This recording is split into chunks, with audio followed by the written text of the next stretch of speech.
Welcome to the Bside podcast, where we put a spotlight on the unsung heroes, the vibe curators that turn a regular night out to an unforgettable night. My name is DJ Revy B. Oh, my bad. I was putting my phone on silent, so it doesn't disturb. What's going on, ladies and gentlemen? I go by the name Mr. Dre, and I am Revy B's arm candy. Hopefully my husband doesn't beat you up on the podcast. But yes, I reign supreme. So. Back with another episode, and we have another special guest, a legend in the game, one of my favorite DJs, one of my favorite people, and someone who I feel like I tell him this all the time, who I personally want his job. 4Korners. 4Korners to the world.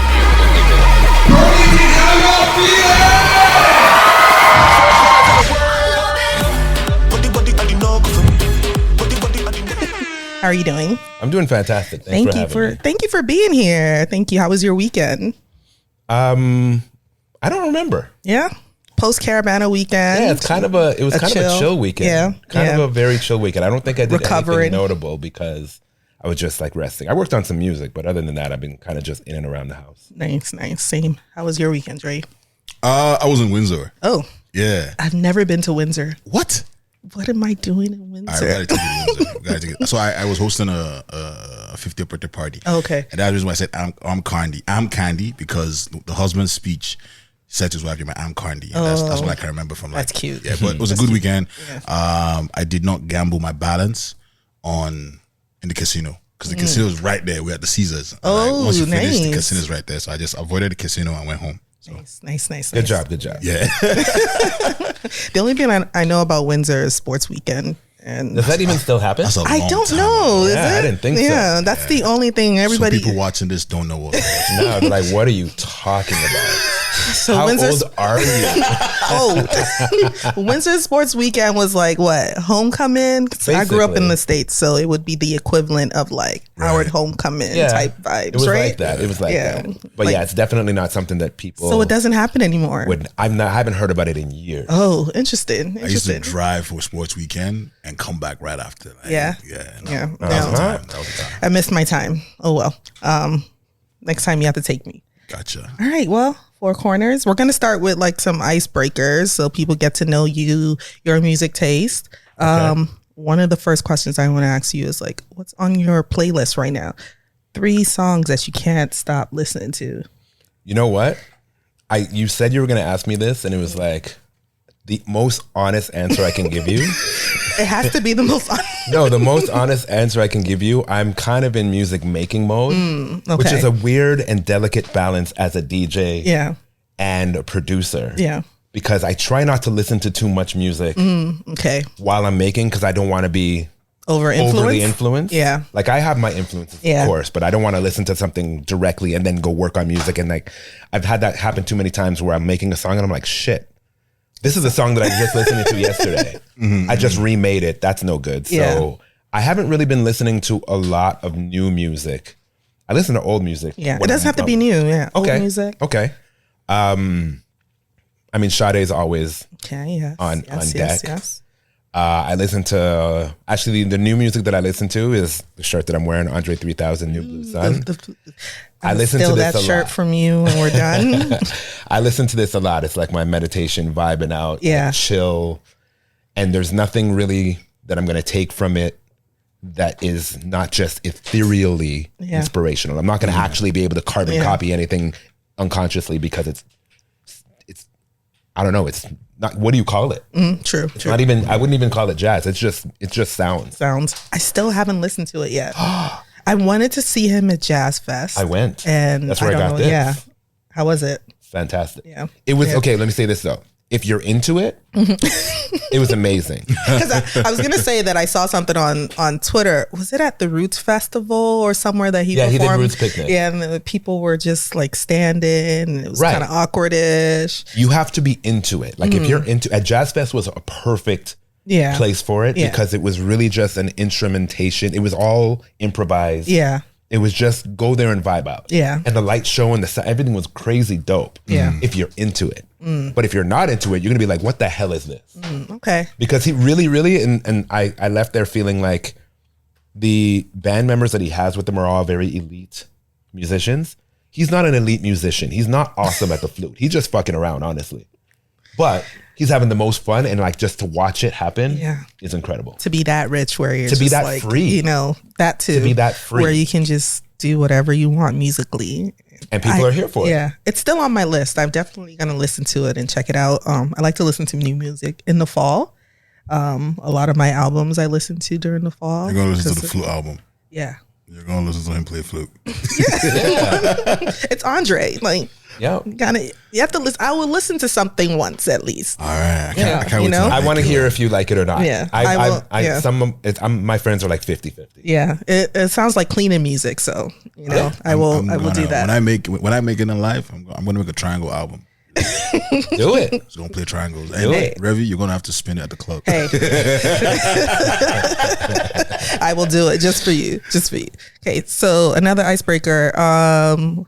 What's one of your favorite? Who are one of your favorite artists of all time? Of all time. Don't say Andre. I'm not going to say Andre because we just said that. I'm not going to say Sade. Yeah. We just said that. Prince. Prince. Yes. Okay. And again, similar to Andre and similar to Sade. Actually, it's their music is incredible, of course, but how free they are as creators, as artists. They make what they want. Yeah. They don't follow trends. They don't do what other people are doing. They've always been ones to just be like, and they go away if they feel like it. Yes. And come back when they're ready, when the inspiration is there. So I love that. Yeah. Revy, before we jump into it, let me ask you, what like songs are you listening to right now? Like top 3. Ooh, what song? I really like Woman Commando by Aristar. Okay. Woman Commando. I really like that song. I really like that album, actually. Beyonce's always there. Cowboy Carter is still heavily rotation. Renaissance is still in heavy rotation. Thames. Okay. I love Thames. Yeah. So Afrobeats and Beyonce. Yeah. I'm listening to a bunch of random stuff. right now. Okay. I went back and there was what album? Honestly, the other day I went walking and I randomly felt like listening to Shawty Low, and that's what I was listening to. That is a very specific. I don't know why. Like I woke up in the morning. I don't think I could name 3 Shawty Low songs. I only know one. Daniel. No. And then it was because I was like power walking, and then it went on to like I went into my Wale bag.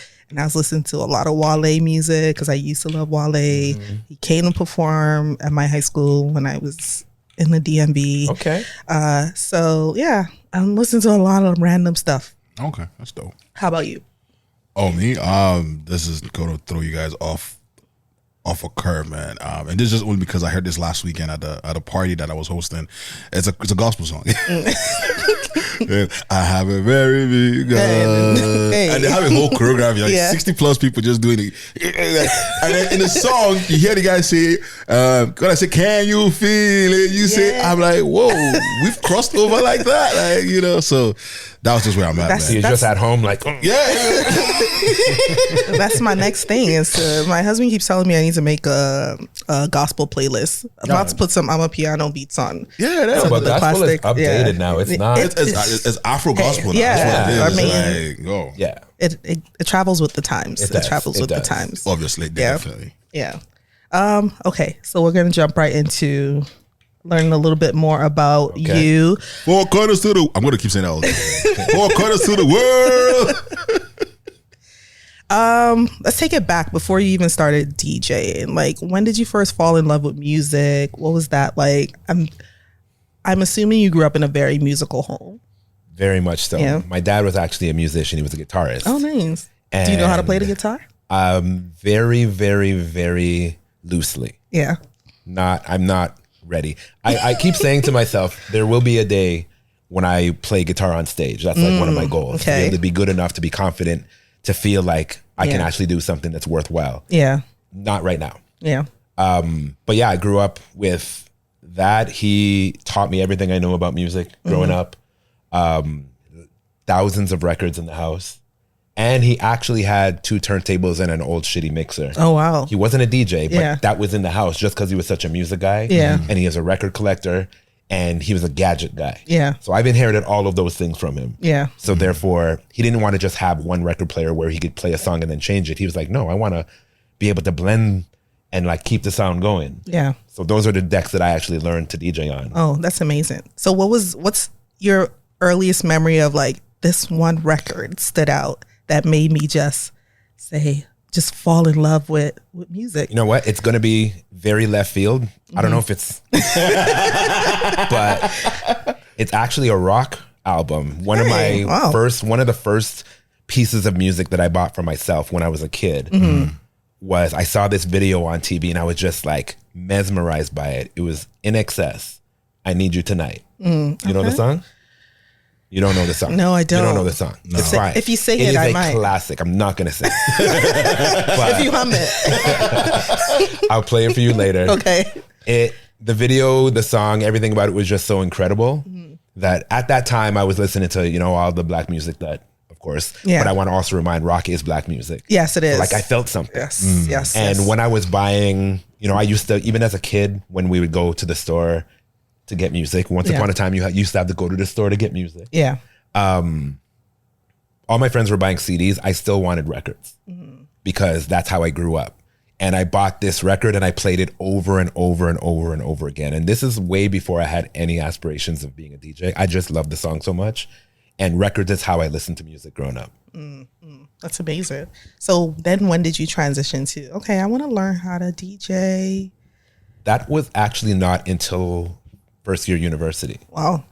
So I've told this story a few times. I was a big sports guy, specifically basketball was my main sport. And I went to York University, tried out for the varsity team because I've been the captain of the team my whole life. I've been the star everywhere. Got there and it was different. And it wasn't that I wasn't good enough. I know this, I maintain this, but I wasn't tall enough. People were that were at the same skill level as me, but were, you know, 6'2", 6'3" as point guards.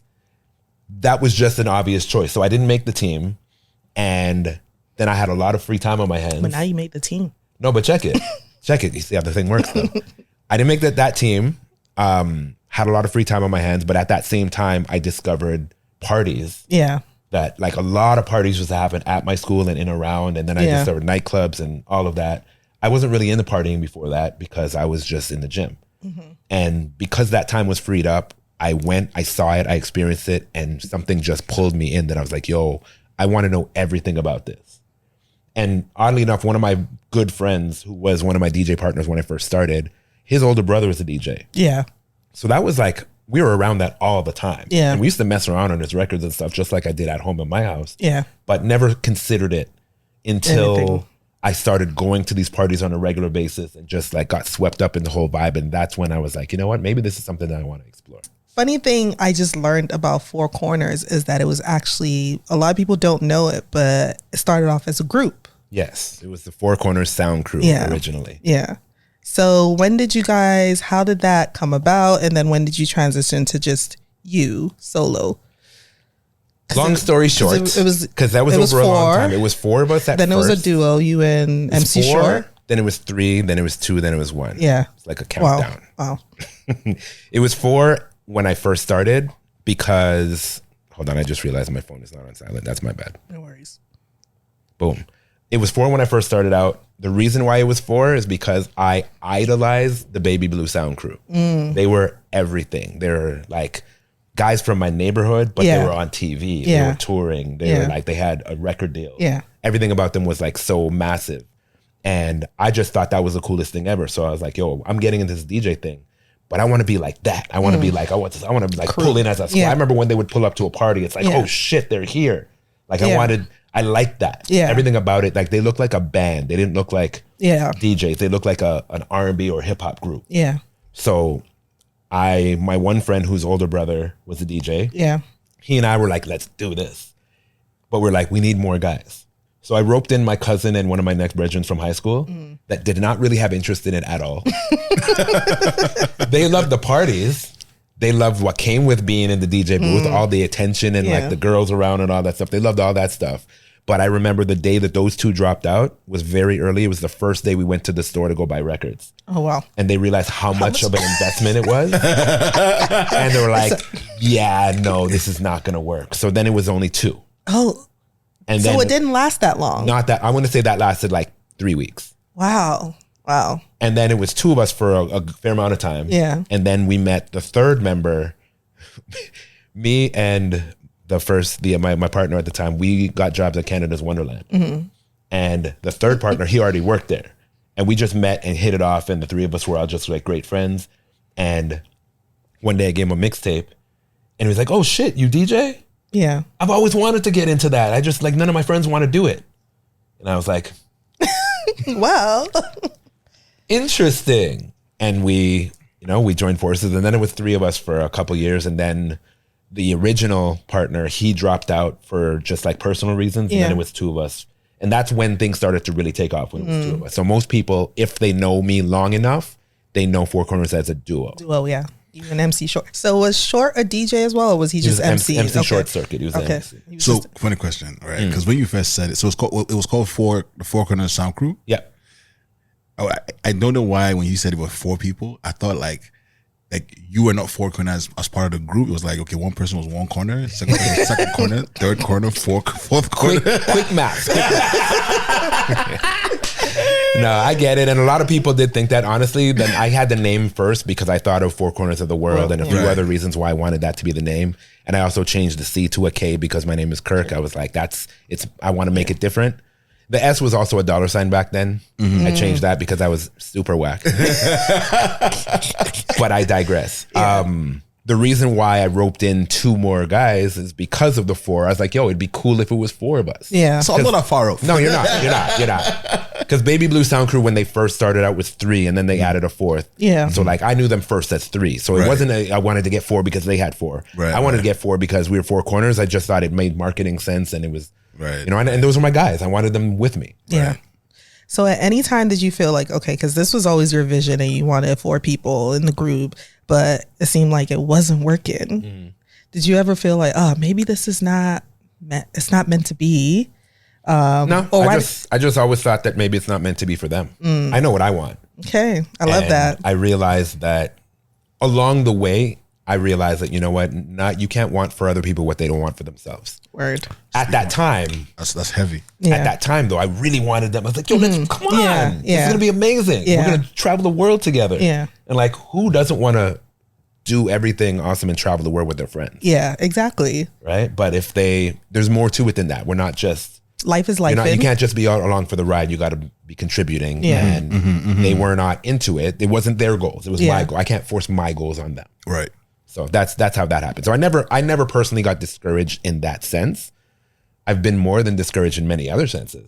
Let's talk about that. It's not easy, but Yeah. So what has discouraged you in the past that made you feel like, because I know we've spoken about this off camera, but I don't know if you touched too much into it, because I know that there was a time, you've been DJing for 20 plus years. Yeah. Some people will look at you and say, I gotta give you an answer. 20 plus years. I got a question after this. Some people will look at you and say, oh, you have the best job. You have almost like, me personally, I'm like, you've made it as a DJ. So what discouraged you to a sense where at one point you were like, you know what? I don't think this is what I want to do anymore. Or I've never felt that. I've been discouraged in terms of, well, what I'm working on, or what I want to do, or what I hoped would happen. It didn't happen, or some like curveball came at me, and I'm like, oh man, now I'm like, I thought I was here, now I'm back to here. I feel like I'm back to square one again. I got to start over. Yeah. You know what I mean? A lot of those things have happened. Like one in particular was like, I had this really dope residency and it went away based on, like, I walked away, but I walked away because it changed too far from what it is that I wanted for myself. Yeah. And it was a big decision. And when I made it, I was like, I know I made the right decision, but like, what the hell do I do now? Yeah. you know, what's next? I had the same thing happen with a radio show. I had the same thing happen when, you know, when partners fall off. Yeah. Like when it went from 2 to 1. Yeah. That was really, really hard. Yeah. Because that was like my guy. Yeah. And like, not only do we not work together anymore, we're not friends anymore. Like that was painful. That was tough to get through. But my wanting to do this never ever went away. So I just had to push through. Wow. You know, I'm going to find my sound effects. And that's why it's a podcast. How did you push through? How did you push through? Like, what were some of the things that helped you or motivated you to say, I'm going to stick this out? Because it was, like you said, it's never been a case where you don't want to do this anymore. But sometimes it is hard to just push through. Yeah. I mean, what I would say to anybody who's doing anything creative, because it's not like if you want to be a doctor, there's like a straight line that you must go through. You have to do this school, this school, this school. You got to get this much on your tests. Yeah. You got to have this percentage on, you know what I mean? All of that. Yeah. There is none of that in creative. Yeah. It's you do it and you hope people like it. Yeah. And what I would say that's been helpful for me is I love this shit. Like I, with all my heart, know that I'm doing what I'm supposed to be doing. I'm in alignment with my purpose. Yeah. If you can find whatever that is for yourself, it makes it a lot easier to take all the curveballs, all the uppercuts, and you know what I mean? You feel like you get kicked in the stomach sometimes, but like you can push through because you know you're doing the thing that you love. Yeah. You know what I mean? Think about like a relationship. Like if you're with your partner and you have a horrible fight. Yeah. If you know that's your person, you know you're going to get through the fight. It sucks in the moment, but you will get through the fight. Mm-hmm. It's not time to call it quits. Yeah. So that's how I feel about music in general and my career in music. It's evolved. Mm-hmm. Like I've done and I'm doing different things than what I did when I started out, but it's always been music for me. I know it's always been music. So no matter what happens, I know that I'm doing music. As long as I'm doing music, I'm in the right place. So I just have to figure out, well, how do I get past this obstacle? Yeah, I love that. All right, let's go back. I think we jumped a lot of years. Okay. It's not a overnight success. We talked about you started off at university or DJing. How did you now journey to, how was that transitioning from, okay, all right, I found this new passion. This is what I'm going to do. Did you finish university? Did you graduate university? Did you get a corporate job where you DJed on the side? What was that? I did not finish university. College dropout, whatever. I did 2 years. I realized, because I was there for journalism. I was not there for music. I was there for journalism. I always loved writing. In high school, all my teachers were like, you're going to be a writer. So when it came time to choose what I was going to do, I had no idea what I wanted to do. Yeah. But I was like, all right, well, let me do writing. At least I know it's something that I enjoy. It comes naturally to me. And I know I can have a career in this field. Yeah. So I did that. But then, like I said, I discovered parties and DJ culture at that time. And I had to make a decision for myself. I realized that, you know what?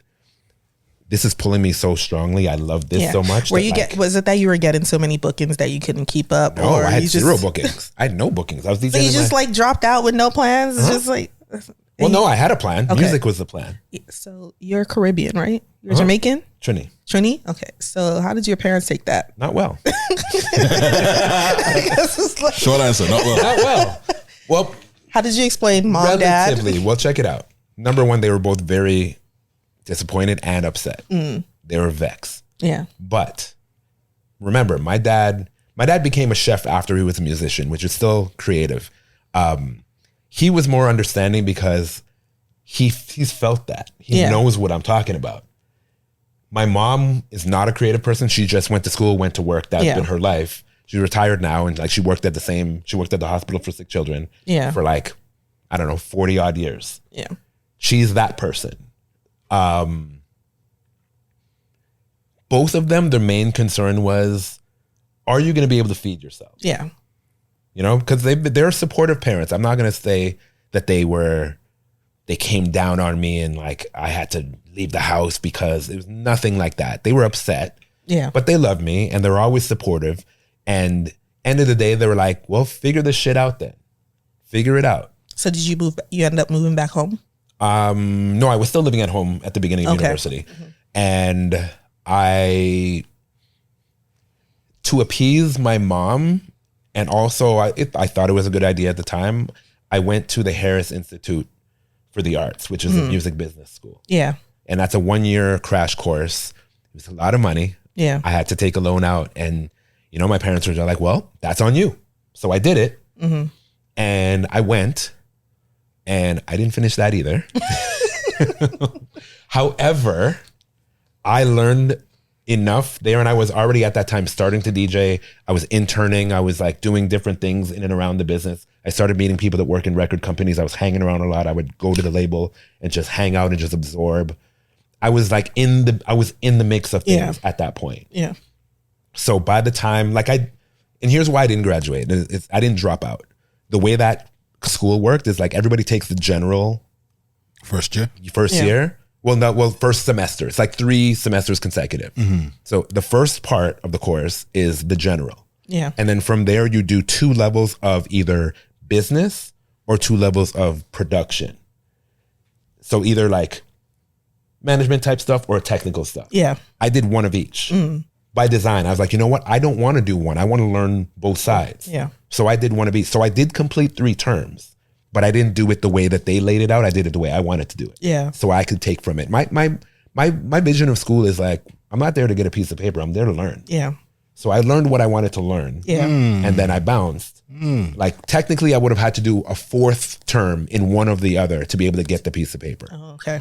Like I'm at that point, I'm already working. At that point, I am getting DJ gigs. At that time, I am connecting with artists. Yeah. At that time, things are already moving for me. So I looked at it. I considered it. Yeah. And then I was like, I don't need it. Yeah. I don't need it. So I didn't do that. Yeah. And like years later now, when I look back at my classmates, who graduated, I'm one of the few that actually is still working in music. So I don't. It worked out. No regrets. Yeah. No regrets. It worked out. So how did you? So you mentioned that you were doing internships. Where were you interning, and who were the people you were interning with? Were you interning with record labels or?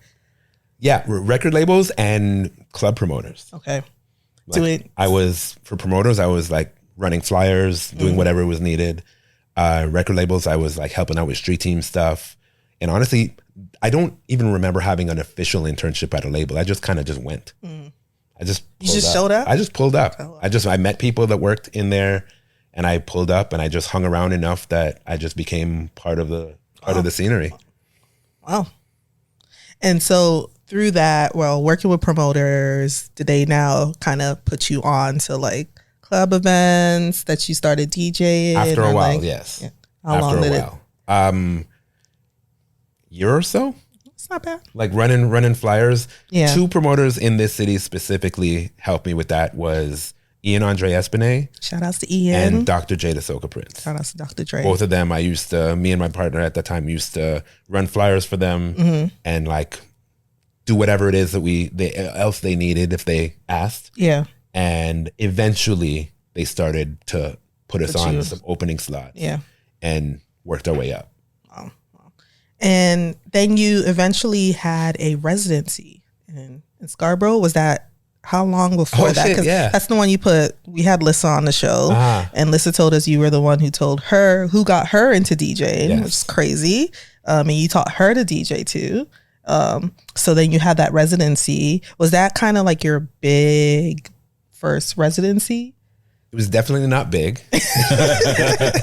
It was a Caribbean restaurant in Scarborough called... It seemed like it was the spot to be on a Thursday night. It kind of turned into that though. It's called Club Sandals. Yeah, Sandals. It was just a restaurant. They had wicked wings though. They had amazing wings. You know the food is good when it's been how many years and you still remember it. Yeah, I remember exactly. Like that place is long closed. I still remember how those wings taste. It was just a restaurant that we would move the furniture and put a DJ booth on stage. And it was me, Jester, and DJ Chief that would do this every Thursday. And then we would have guest DJs. And we brought Lissa in. Once Lissa got to the point where she felt confident enough to DJ in front of people. And I kind of pushed her to like, no, you're good. Like, just try it. Yeah. Then she started being a regular on there. And then we would book guests from all our DJ friends and whatever. But yeah, it became like, it turned into just the three of us or the two of us DJing for whoever's sitting down eating. Yeah. To like line up around the block. Wow. And that was, I would say it was not my first big thing because it was not big. It was very small. But it was my first regular gig playing in front of people dancing. Yeah. Where I was like, it was definitely part of my training ground. Mm-hmm. Wow. I actually forgot about that. Thank you. Because I would say like that and Roots Canada, like DJing in the Roots store. That's where that's how you got the Raptors job. Because in a roundabout way. The lady from marketing, the head of marketing, right? Yeah, she pulled up to one of the events there. But like that was a few years in. I was DJing like every Saturday and Sunday at the Roots store in Eaton Center. And I was doing Club Sandals on Thursdays. Oh, well. How did you get the Roots one? Lissa. Oh, Lissa? Oddly enough, Lissa. She walked into the store one day, saw there was a DJ booth. Mm-hmm. This is before she was DJing. Yeah. She saw there was a DJ booth and inquired, and they said, "We're actually looking for a DJ. Do you know any?" Yeah. And she called me. Yeah. Ironically enough, the Sandals group. She called me, Jester, and Chief. Jester and Chief were already very busy. Yeah. They were already gigging like crazy. I was DJing in my parents' basement. Yeah. So I was like, yes, let me seize this opportunity. Wow. Somebody wants to pay me to DJ, I'm in. Yeah. So that's how I ended up doing that. And that was also a big part of my training ground because I was DJing 5 hours a day every Saturday and Sunday. So 10 hours a weekend. Wow. But they were paying me $10 an hour to DJ. $10 an hour? Yeah. For 5 hours? Yeah. Jeez. What year was this? A while ago. But like I don't care what year it was. Revy wasn't going to do it. Revy wasn't going to do it. But hear me though. But it opened up a door. No, but I didn't even look at it that way. Yeah. I was like, well, I DJ 10 hours a day in my house for free. True. So if I can DJ in front of people and get paid. Did you live close to Eden Center? No. Revy ain't doing it for $10 because even if you're doing it, you say you're DJing at your house for free for 10 hours. Revy's like, well, I'm paying rent in my house, so yeah. Well, I was living at my parents' house. So. Yeah. No, I'm talking like this is early. Yeah, this is early, but I still feel like I was like. Even if it was 19, even if it was 1960, Revy ain't taking 10. No, but Revy would not have gotten all the things that have come from it. See, exactly. You got to plant the seeds, man. I learned there. Honestly, I learned there. Yeah, no, like nothing is too small. Yeah, like you guys just look at it and be like, no. Does this resonate with me? Yeah, funny enough, one of my first ever gigs, shout outs to John. I don't think John lives here anymore. When I started DJing, I was at Yorkdale and I saw that it was a guest store and there was a guy DJing. So I just went up to him like, oh, how'd you get this gig? And his name was John. And he's like, oh, I'm actually looking for DJ. So I don't remember how much they paid me to do it, but I did a number of guest stores. The only thing I didn't like about it was just like the login of the speakers around the mall.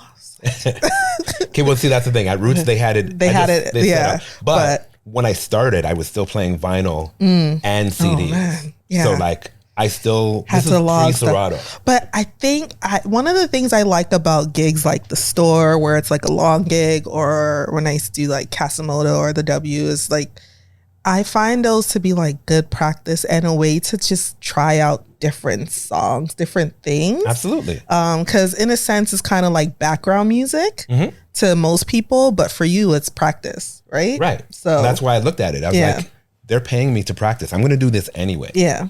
So I have a funny question. Well, not a funny question, but a question because a couple of things you guys have spoken on are just how you guys have managed to get like those store gigs where you inquired, right? And in your case, Lisa inquired and then obviously plugged you in. Do you think that the art of like just going out there and just seeking opportunities is dead? Absolutely not. Absolutely not. It just looks different now. Okay. It looks different now. Well, we have social media now where you can now add that to the in-person. So you can reach people that maybe you're not where they are. Right. You know what I mean? Like that's how I broke internationally in the first place. My first connection in Europe was through MySpace. And from building a relationship that way, I got the opportunity to go out there. But then, do you think that? Because I think it's a double-edged sword. Because, like, for example, like you think again, I think it just comes down to your character and kind of person that you are. Because I think if somebody who's on social media has this instant fame in their own city, they don't feel like they need to reach out to anybody, and they feel like these opportunities. I feel like that's being short-sighted. It depends. I think it depends on what your goals are, right? That part. If you just want to be the hottest in your city, then no, you don't need to reach out to anybody. But if you want to go other places, how you gonna get there? You got to open your mouth. You got to do something. You have to. You have to. And now we have more tools. Back then, there were fewer tools. But I mean, we still had the internet. It just wasn't Instagram and Facebook and TikTok and YouTube and LinkedIn. It wasn't all these things. It was like MySpace and MSN. Yeah. You know what I mean? So like you want to get somebody's contact and you want to start building.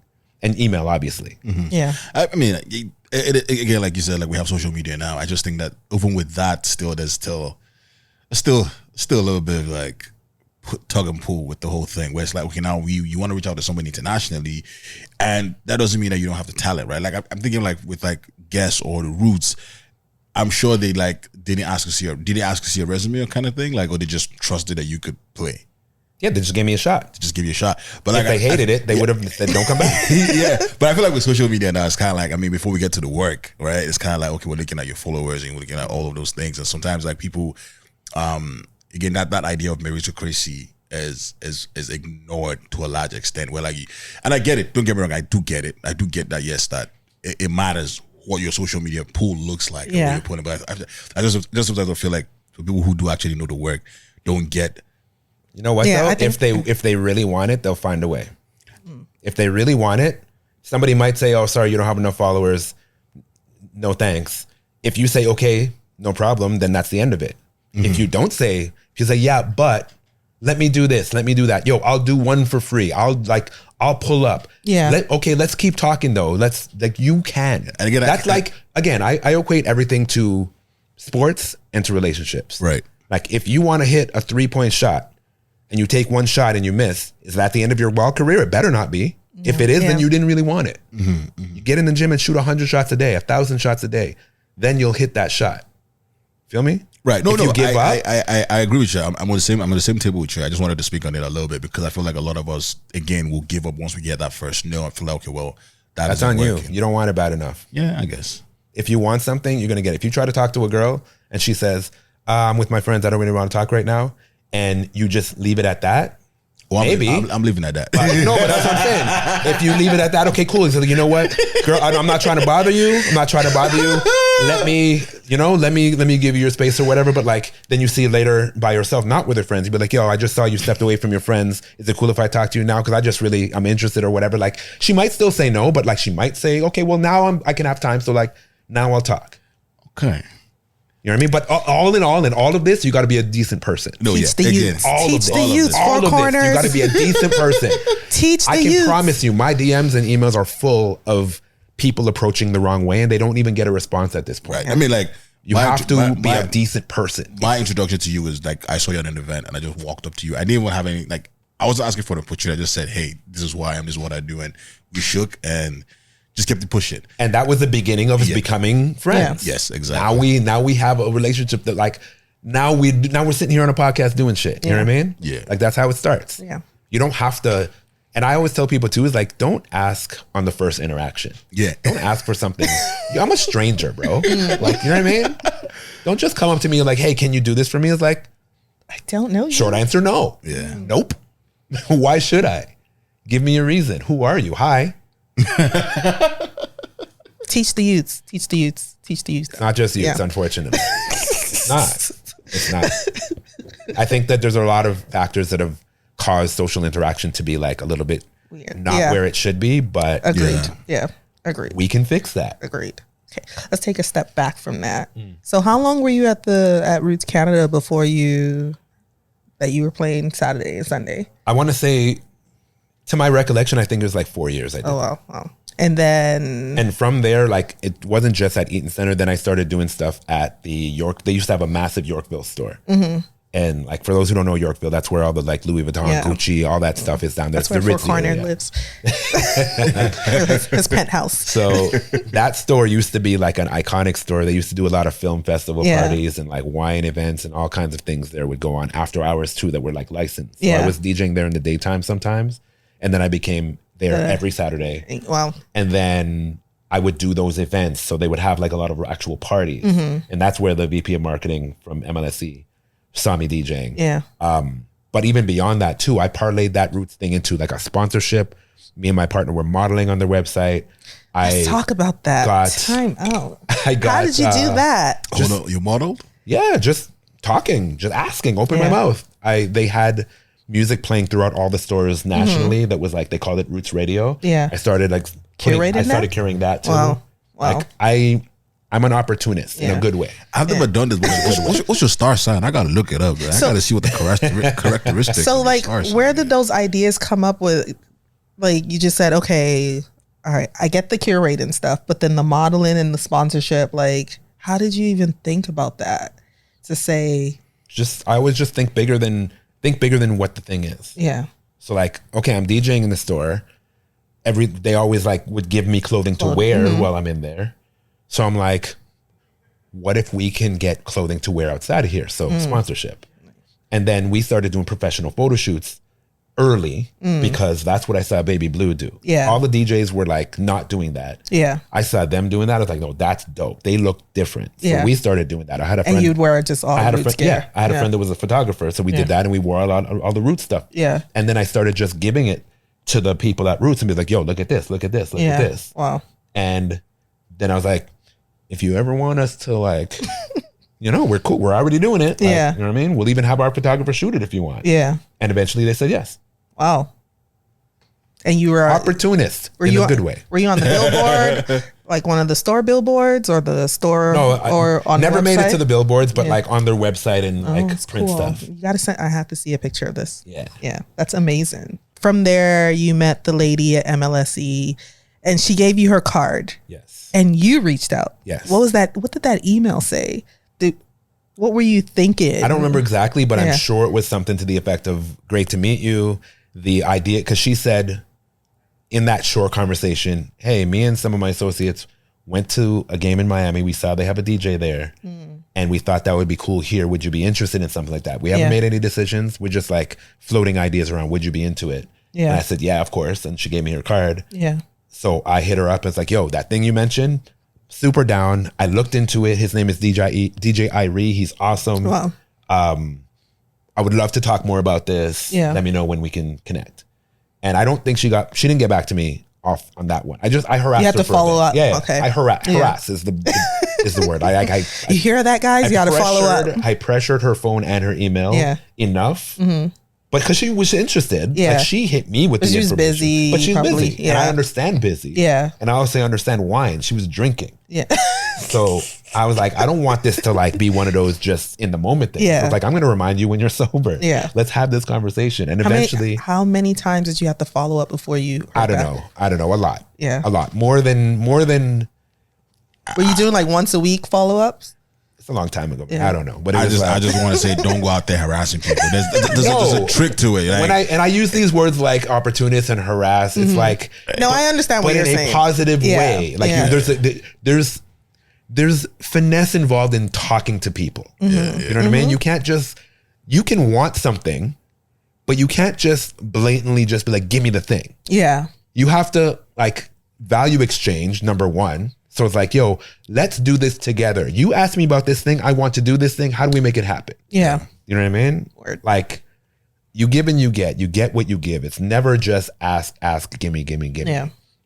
You approach things like that, you're not going to get things. Yeah. Wow. Like imagine a guy comes up to you and says, hey, you look good. Come to my house. It's like, huh? No. Right? Yeah. Whether you're in a relationship or not, you're like, you're a weirdo. Get out of here. Yeah. But if it goes different, like you're married, I'm sure the conversation was different than that because it led to marriage. Yeah. Right? Yeah. That's how you do it. Yes. That's how you do it. You be a human being and you talk like a real person and you relate and you give people reasons to want to be around you, to invest in you, to, all of that. It's like, It's just being a human. Yeah. So you follow up multiple times. You finally hear back. What was the process like to being selected as the official DJ for the Raptors? Did you have to do any interviews? Did you have to send in mixes? What was that like? We did a live mix in the empty arena. Oh, wow. And they recorded it. That's crazy. Yeah. It was strange. It was you and... It was two of us at that time, me and Short Circuit. Okay. And they set up a table, turntables, camera. There was like 3 or 4 people in suits. How long? Do you remember how long? 10, 15 minutes? Like not long, but like it felt like a long. What do you even play in that? And he was on the mic. We're yelling. We're dancing. Yeah. We're just like hyping it up. They're like, yo, do it as if this place was rammed. Yeah. And we did it. They took that video upstairs and then we got the call. And it was like, all right, cool. We want to try it for preseason. Yeah. And then we did preseason. They set up a folding table in one of the tunnels where people walk by. Folding table. And, we tried it. They liked it. Were you still on vinyls then? Yep. Oh, wow. Still on vinyl. Yeah. We did like 3 or 4 preseason games. They're like, okay, we like it. Let's try it for this season. Mm-hmm. And then we did it and did it and did it. And this season coming up is year 20. Yeah.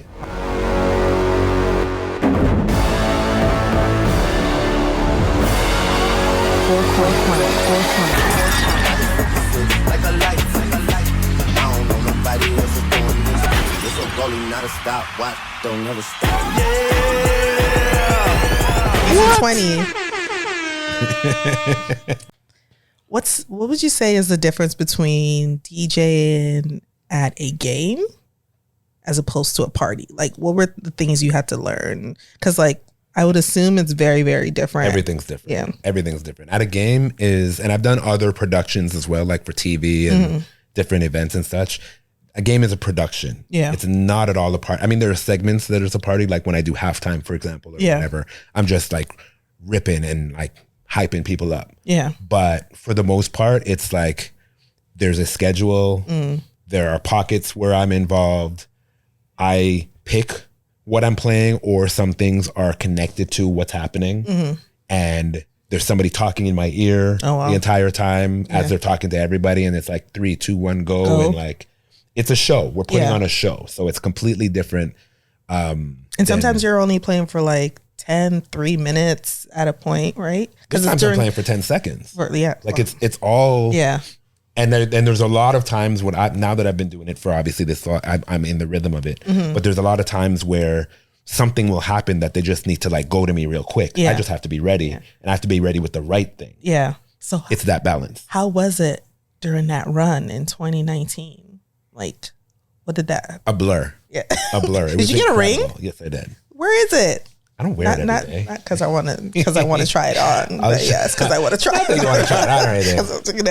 That's so cool. Yeah, my ring, my name etched in it. That's sick. Beautiful. It's beautiful. But yeah, that was. Can you bring it next time? A blur. I'll show it to you. Yeah. I mean, I showed you a picture, but like, I'll bring the actual ring. Oh, that's amazing. I have a funny question. What were you playing when the speakers caught fire?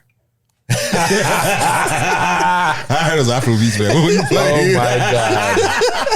Can I tell you how the internet went crazy on me that day? You've had some viral moments. The internet went crazy. That even like on one of the like US shows, I got the clip of it. They were like talking about it, and the man was like, yo man, 4Korners up there just burning it up. I was like, wow, I am not to blame. Honestly, it happened while I was not playing. It happened during gameplay. Okay. Oh. And it just, and like I was one of the first people to notice. I saw it, and like I was like, yo. Do you see that? And then the word, I just like the chatter just started. It was crazy. It's crazy. It was, that was wild. Yeah, you went viral that program. That was definitely. Yeah. I've had a bunch of viral moments. That was definitely one of them. That one was a funny one. The latest one. Nobody got hurt, so it's funny now. The latest one was with the little kid. Oh yeah, the little boy. Yeah, at Chillin' and Grillin'. Shout out to Chillin' and Grillin'. Chillin' and Grillin', the greatest party. Oh my God, in the city on a Sunday. I agree. It is amazing. That is. I've had 2 viral moments there, which is awesome. Like the one. Well, we will get back to that. All right. Well, the second one was I just caught this video of this little kid staring at. Fly Lady Die was DJing. I wasn't even DJing that week. And I don't know what he was thinking about, But he was just like at the front of the turntable staring into her soul. And I just happened, I was just like taking a video and I saw him and I zoomed in on his face and he did not blink. It did look like he was like, when are you going to play my song? Bro, what's going on? It was funny. Yeah, that's been one of my favorite parties that I DJ'd this summer, chilling and grilling. It's an amazing event. Great group of people putting it on too. And I just love the crowd. They just come to dance and have a good time. It's a music party. Yeah. It's a music party. That's the only things that I do now. Yeah. But your second viral moment, I just want to say thank you for for holding it down. You know, we were like, fight back, Drake, fight back, fight back. And 4Korners said, you know what, give me the cape. I'm gonna do this for us. Yeah. And when I saw that, and when I heard it, I was like, because that's one of my favorite Drake songs. Worst Behavior is a classic. It's a classic. It's a classic. So what made you think of that? Well, first things first, I was tired. So for people who don't know, 4Korners recently went viral because when he was playing at Chillin' and Grillin', he put the They Not Like Us beat on the... I would just comment him. Worst Behavior. There you go. Drake. And you kind of fought back for us because we was like, once Kendrick dropped They Not Like Us, it was kind of like, you know what? Over. I can't deny it. It's hit. Yeah. I mean, without going back into the whole beef, because that shit's over. What Kendrick did in this beef is what Drake did against Meek Mill. Yes. He made a bop. Yes, he made a bop that would live in the clubs, live in other spaces outside of the battle. Exactly. And people were enjoying it, dancing to it. You can't get away from it. So like, Not Like Us is a bop. Yeah. But I don't like it. I don't like the lyrics though. I don't like the lyrics. I don't like what he's talking about. Yes, but the beat is just the beat. I give it up to Mustard. The beat's hard. Mustard didn't even know it was going to be used for that. That was just a beat that he had sent to Kendrick along with the mother. Yeah, was it a while ago or something like that? I don't know when, but I saw him speak about it. He said, "I've sent Kendrick a bunch of beats." Yeah. And when this song came out, I was like, "Oh shit, that's my beat." So imagine. Yeah. So the beat's hard. Mustard's a great producer. But I don't like the lyrics. And I also didn't like just the general rhetoric about Drake. And how people were like, it started becoming trendy to hate on Drake. And how come no one from Toronto is like stepping up. And So I knew I had Chillin' and Grillin' coming up on the Sunday. I made the edit on Saturday. And I was like, I know exactly how this is going to go. Yeah. The horns are going to come in. People are going to like look at me. Yeah. Because they're like, what? First DeMar, now you? What? He's going to? And then, well, no, the video wasn't out yet. Yeah. Okay. And then when it hit, people would like hear what it is and be like, oh, and it's just like it went crazy. I went crazy when I heard that. When I made it though, like he's just in the pocket, like if he was rapping on that beat, and also what he's talking about. It's they never loved us. It works. It works. It just works. It just flows. So, but I did not. I wouldn't have thought about using Worst Behavior. I was thinking Mob Ties. No, Worst Behavior. Worst Behavior. It works. It works. Also, I called it, excuse me, it's like they not like us. I called it, why am I drawing a blank on what I called the friggin' Never Loved Us. Never Loved Us, yes. So it's like the same letters. Yeah. And like everything just lined up in such a way that I was like, this is a beautiful thing. But I didn't take the video. The video was like somebody in the crowd. Oh, really? That's amazing. And then I reposted it and it went crazy. Yeah. Like, thank God somebody was there. Just there were lots of videos. Right on time. But like the one video that I posted was just like so perfect. Yeah. And it was just an organic viral moment. I made it for the party. Yeah. I didn't really honestly even consider the internet when I made that. Yeah. I read a recent interview you did, and I wanted to ask you about this because I was actually deeply offended.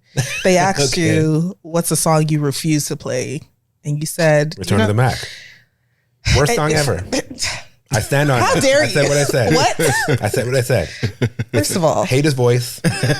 So whiny. My childhood is to me. I don't like that. I don't like it. I don't like it. My childhood is screaming at you right now. Like that is my shit. Hear me out though. I completely understand, and I'm aware that a lot of people love that song. I'm allowed to have a different opinion.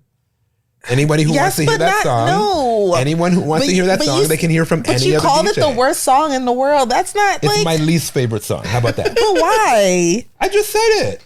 But he's whiny. I don't like what he's talking about. His voice is whiny. It's so nasal. What do you mean? He sings from his nose. I don't know how else to describe it. Such a good song. Debatable. We'll agree to disagree. Because when I saw that, I'm like, who hurt him? Like, I'm like, do you have a personal? I don't even know the band. I do not know Mark Morrison. I don't have anything about him personally. Like that song? I just don't like the song. I think the song is just, it was so popular, and I'm like, why do people like this? Like, listen to him. That's just how I felt. It's a bop. It's a bop. Beat's cool. We're almost, maybe I remix that. Yeah. Put a Drake acapella on that. Maybe it'd be better. Because I'm like that. Because when I think of Return to Mac, I think that could be a Drake song now. Like, I see, that's something I see. I really hope he does not do anything. Oh, that just like... That's something I would see him cringe, do it. Just imagining him making a remake of that. It's a very Drake-ish song. You don't think? I just threw up a little bit in my mouth when you said that. All right. So we have a song that you'll never play. What's a song that is guaranteed to always be on your set? There isn't any. There isn't any? There isn't any. I don't generally plan sets. Yeah. I go with the feeling and I play whatever it is that the vibe, I feel like the vibe calls for. Okay. So, I mean, there's a lot of songs that I play a lot, but like, there's nothing that you come see me, you'll guarantee I'll play, even out of my own songs. I don't know which ones of my own songs I'm going to play. Yeah. Like I have a decent catalog at this point. And I'll pull from it. And like what I've been doing recently too is like pulling from older songs that maybe people haven't heard because my music career started taking off more recently, but I've been making music. So like maybe you don't know this one, or maybe let me just remind you of this one. Yeah. Speaking of which, you did recently more in the past few years have ventured into creating more music, and you call it what? World dance music, global dance music. And a fusion of everything from really everywhere. Right. I didn't even know. So I was listening to one of the songs. I didn't know you were speaking Igbo in one of the songs. Or the guy on the song was like, yeah. I was like, wait, that's my jam. Yeah. I'm like, is that Igbo? The money on Gula. Yeah. I'm like, oh, that's crazy. That's because it's a collab with Everything Ocean. Yeah. He's Nigerian Jamaican. Yeah. And yeah, we put that together. That's a good project, by the way. I like that song. Yeah. Thank you. Album, great album. So what was your inspiration behind transitioning from kind of just being a DJ into music and wanting to create global dance music? It was all very like a natural progression. From as DJing, I was already making edits and trying to make things that could make my sets more unique. We all have. That's nothing new for DJs. Yeah. Especially because of Serato and all of that. Like we're digital, we can do that.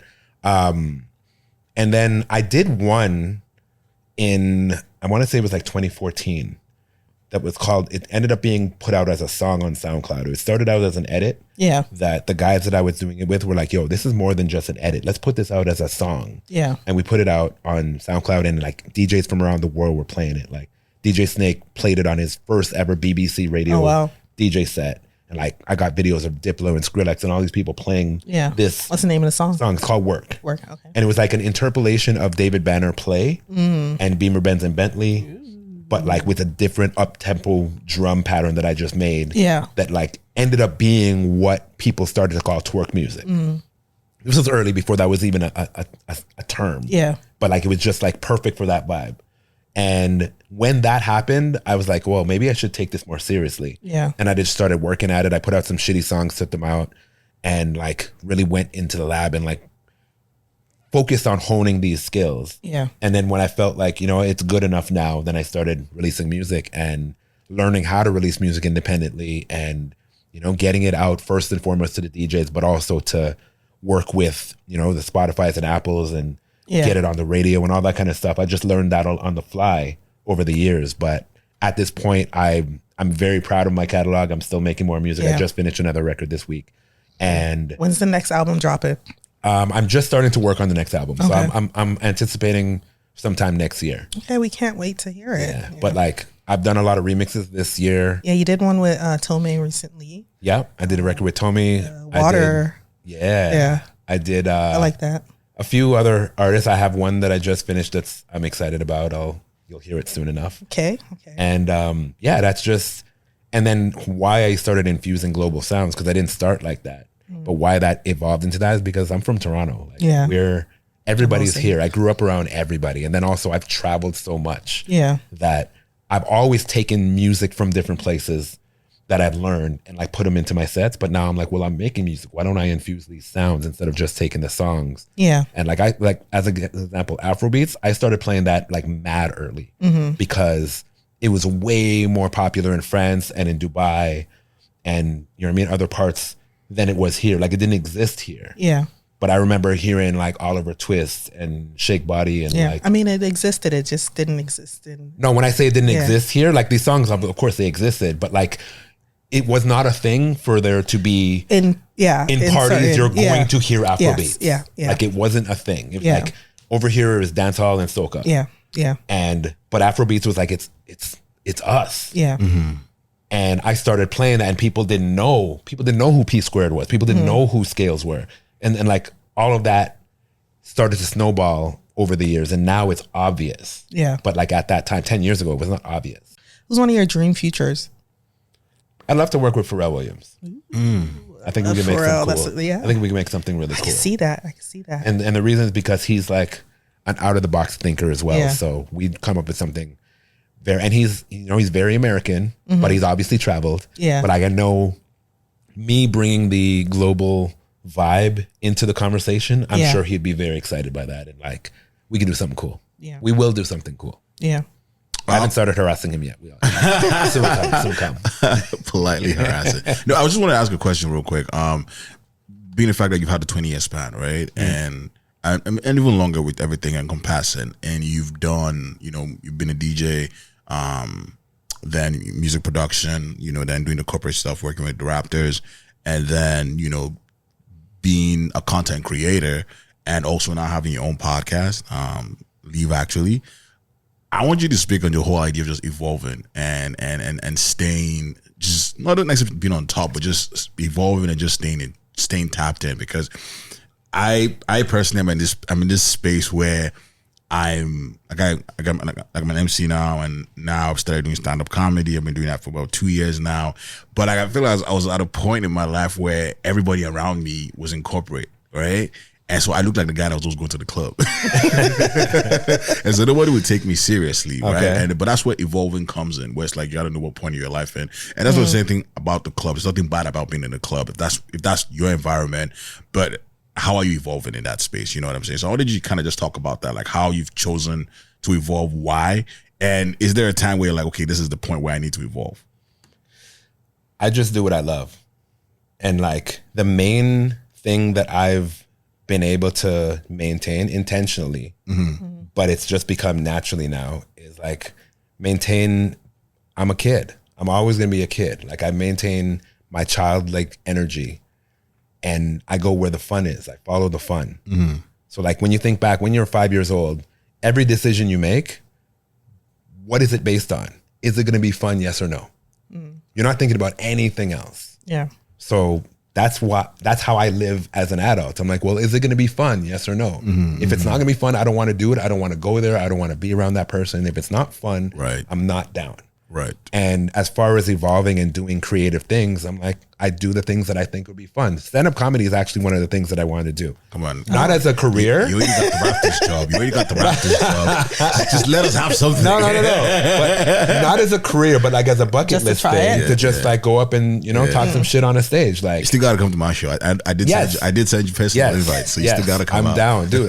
And I study it. I enjoy it. I love stand-up comedy. That's just one of those things, but I haven't gotten to that yet. But like, music production, starting my podcast, graphic design. Like I just play. I play in the creative world of like making things. And from the outside, it looks like, oh man, he's evolving. From the inside, I'm just having fun playing, and like, that looks fun. I'm going to do that. And if I start it and I like it, I continue doing it and it turns into something. Right. I've started a bunch of other things that you probably will never know about because I did it and I didn't like it. So I didn't make it a thing. Gotcha. That's amazing. All of it is just me naturally finding more ways to express myself and to enjoy my life.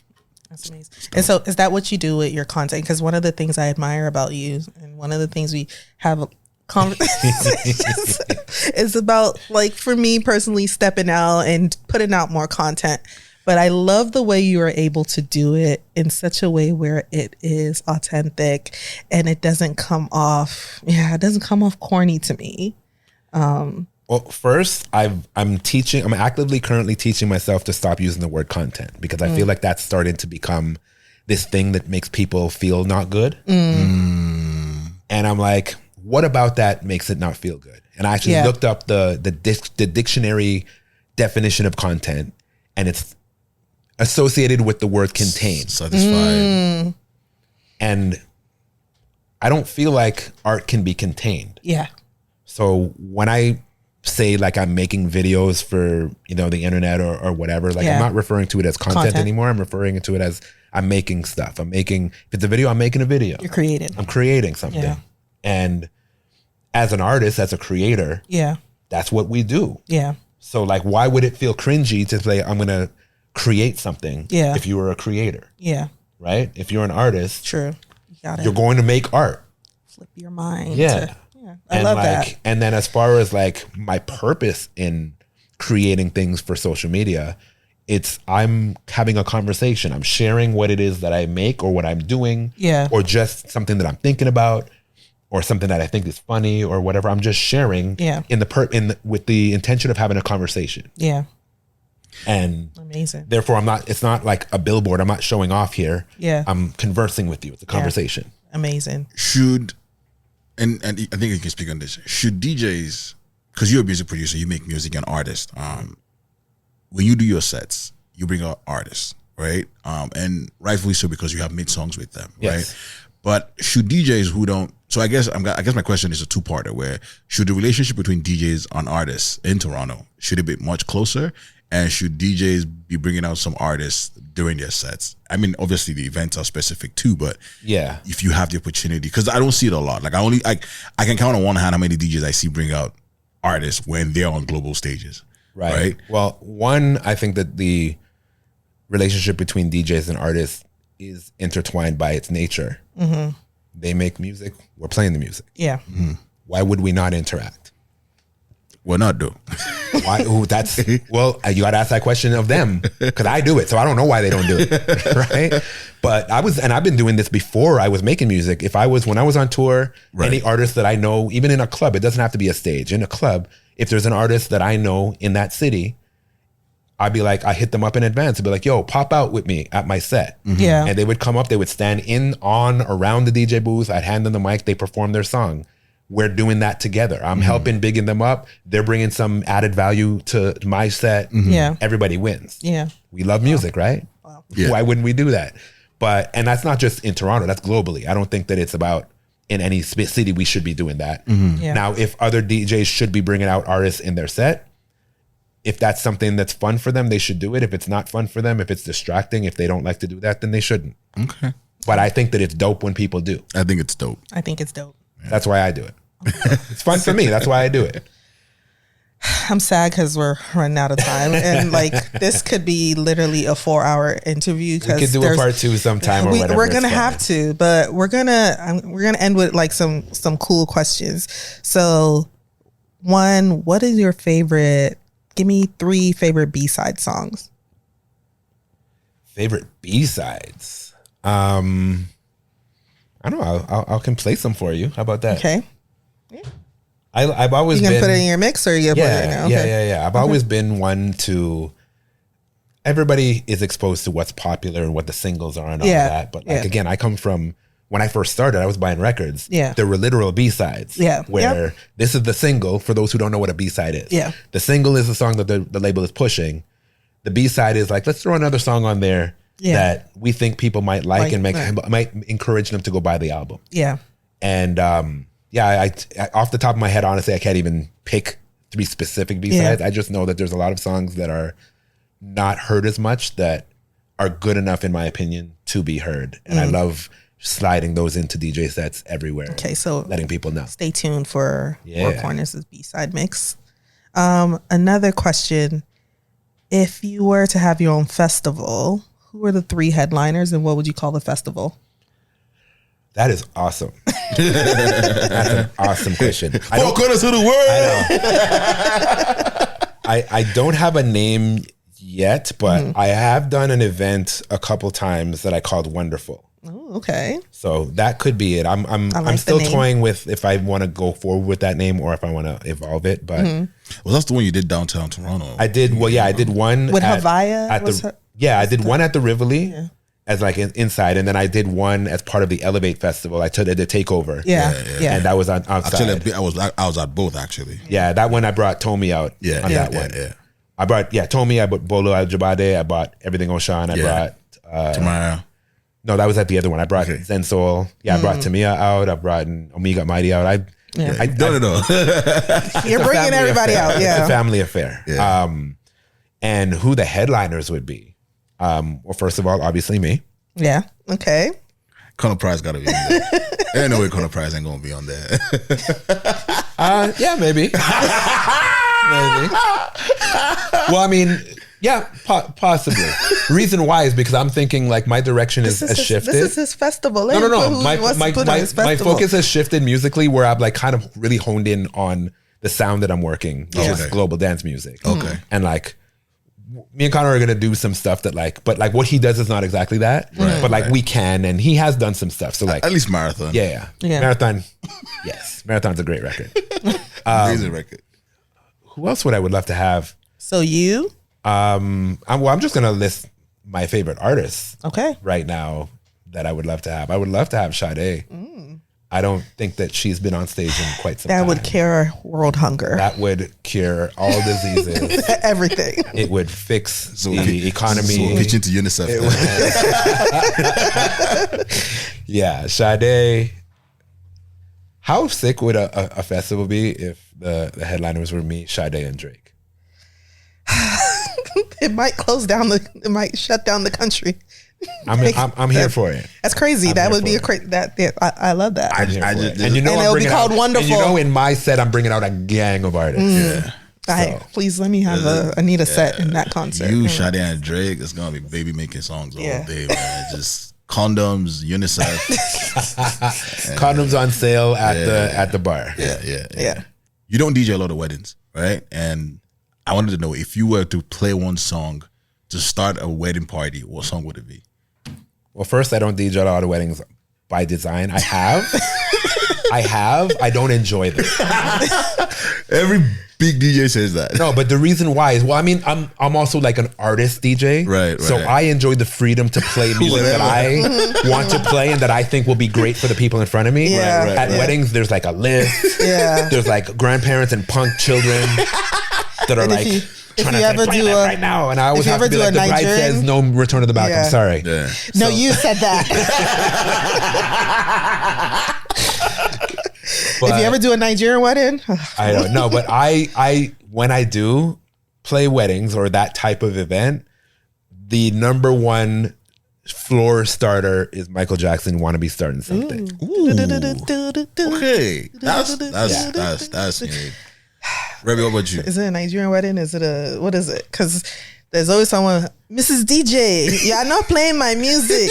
I hate DJing. Okay, not hate. I dislike DJing mixed weddings where it's a Nigerian getting married to somebody else.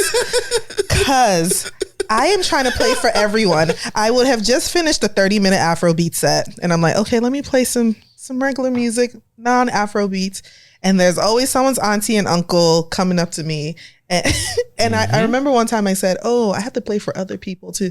And the auntie was like, but we are people too now. I said, auntie, please. Okay. Please. Okay, well then what's the song that will satisfy everybody? What's the song that will satisfy everybody? Yeah, it might have to be Michael. A song about God. It might have to be Michael Jackson or Whitney Houston. I want to dance with somebody. Okay. Yeah. Okay. It's like you can't deny that. You triggered me when you said the mixed wedding. Let's hear the story. I played a wedding in Jamaica. Yeah. And the couple specifically had it in Jamaica because they love Jamaica and they love dancehall and reggae. Yeah. So that's what they wanted. That's what they wanted. Yeah. But that's not what their people wanted. One was, I can't remember where he is from, but he's Canadian, but like I can't remember where he's from, but it was not Jamaica. And she was Persian. Oh, wow. Whoa. So neither one of them are Jamaican. Want a dance hall? Neither one of them Jamaican, but they had the destination wedding in Jamaica. Yeah. And they wanted it to be a lot of reggae and dance hall. That's their vibe. Yeah. And all their friends, they enjoy it. So that's what it was. But obviously there's family there. Yeah. There was this one lady.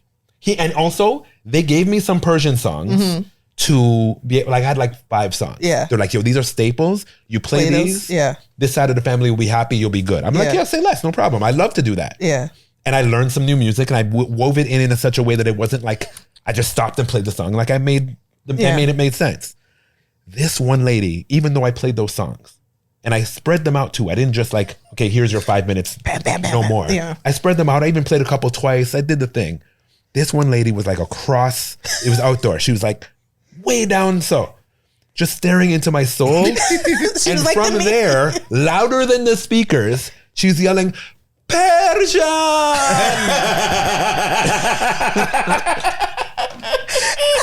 was like, you're killing me. Ma'am, it's not your wedding. Over and over. She wouldn't come closer. She just stayed far away, but she was like, Persian. So at one point, I was like, come here.